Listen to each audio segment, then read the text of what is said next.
Hi guys, just wanted to make a video on the differences, similarities between American Psycho, the book, and the movie, because a lot of people don't even know that it's a book. Um, and I need to convince myself that I read this book and was in the headspace of like Patrick Bateman reading his thoughts for a reason because it was not good. But this video is also heavily inspired by Dominic Noble and his Lost in Adaptation series. If you have, for some reason, haven't seen him yet, I will put his information in my bio. But yeah, we'll start off with just the description of the main plot of the movie. So, spoilers for the movie, the book, and content warnings for pretty much everything, to be honest. But sexual violence, hate crimes based on race and sexuality, yeah, it is pretty heavy. But yeah, let's get into it. For those unfamiliar, I will just give a quick recap of the movie. So the story follows Patrick Bateman, who is a 27-year-old businessman or yuppie who works at a company called Pierce & Pierce. And it follows his story of his double life being a regular yuppie businessman involved with all of that culture and being a serial killer. The story is largely a critique on toxic masculinity and fitting in and conformity. He, at one point in the movie, he gives a monologue on how utterly insane he is while he does all of his self-care rituals, which is the most iconic part of the movie. The movie follows him committing several murders, particularly the murder of Paul Allen, who is another yuppie who Patrick is extremely jealous of, and it's disputed whether the murder actually takes place or not, and I'll give my thoughts later. We follow Patrick through the movie as he tries to contain the consequences of these murders. Willem Dafoe plays a detective that is investigating the disappearance of Paul Allen, who almost catches Patrick. The movie ends with Patrick having a conversation with his lawyer, who he confessed to, about having murdered Paul Allen.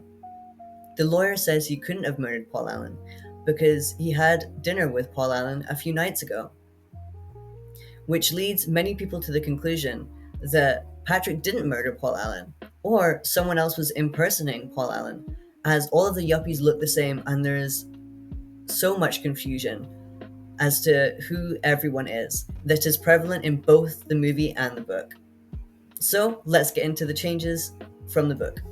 So, the main plot points of the book were all hit, and some dialogue scenes are straight up ripped from the book. The filmmakers obviously adored the book as they went to such lengths to adapt it and worked with the author. The film shows so much respect to the book.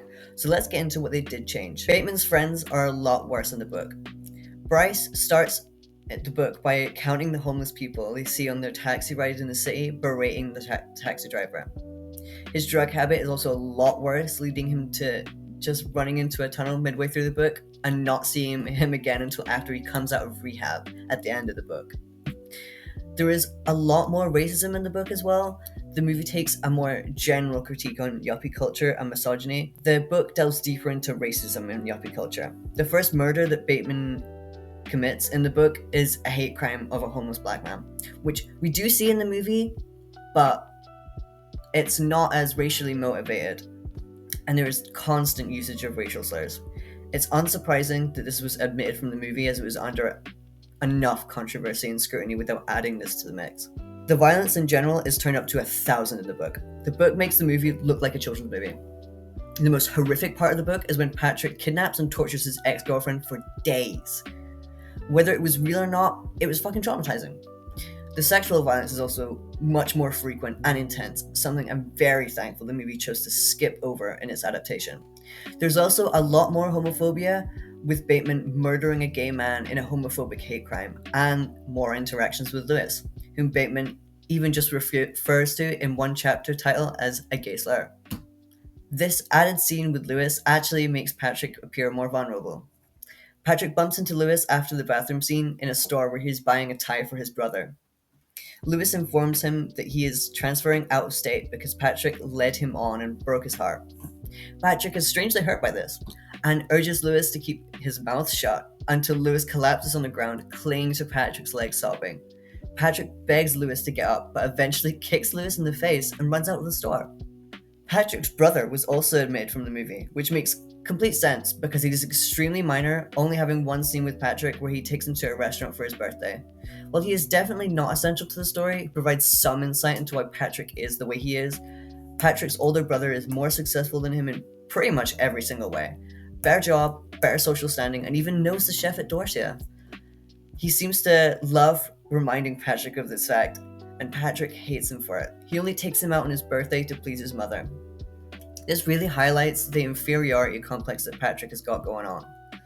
The book doesn't actually finish where the movie does. Patrick goes on dates with Jean, debates marrying her, but just decides he would ruin her, so decides to end their situationship. He then gets in a taxi where the driver recognizes him, drives him to a remote location, and confronts him for killing his friend brutally. But naturally, Patrick does not remember killing his friend, and the book ends with Patrick almost facing some consequences for his actions, but also possibly an insinuation that all the yuppies are out on murder sprees, like Patrick. So like I said before, it's unclear whether Patrick killed Paul Allen or not. Paul Allen's name in the book is Paul Owen, but for the sake of clarity, I will be referring to him as Paul Allen. I do think book Bateman murdered more people than movie Bateman, however, I feel like they both have the same conclusion on whether or not Patrick murdered Paul. Yeah, I don't think he did. Paul Allen was just too important for Bateman to have killed him. He's a, in quotations, real person in Patrick's mind, whereas the girls, homeless people, and the gay man were not real people to Bateman, and were not considered real by or important by society either, as none of these deaths or mutilations were really investigated as much as the disappearance of Paul Allen was. Sure, the girls were reported on, but they were mentioned as gossip rather than anything that Patrick or his class of people should be worried about. Although it would make me very happy to confirm that Jared Leto's head was caved in with an axe, it's not meant to be this time. I definitely think he killed the girls that he hired, the gay man with the dog and the homeless man. I'm not so sure about his ex-girlfriend Bethany. She seems too connected to everybody in the same social standing as Patrick, and would definitely have people out looking for her, or at least talking about her disappearance. There was also just a different way Patrick spoke about her and Paul Allen's murder that I can't really explain. In conclusion, I think the film is an incredible adaptation that managed to show respect to the book while toning down the violence enough as to not traumatize the audience too much. It is hilarious and a fantastic satire on toxic masculinity and yuppie culture. I hope you enjoyed. It's my first time doing this, so I promise if you subscribe, I'm guaranteed to get better. I'll have all my socials in the description, and a Palestinian family's GoFundMe that I really hope people can donate to. Thank you for watching. See you later.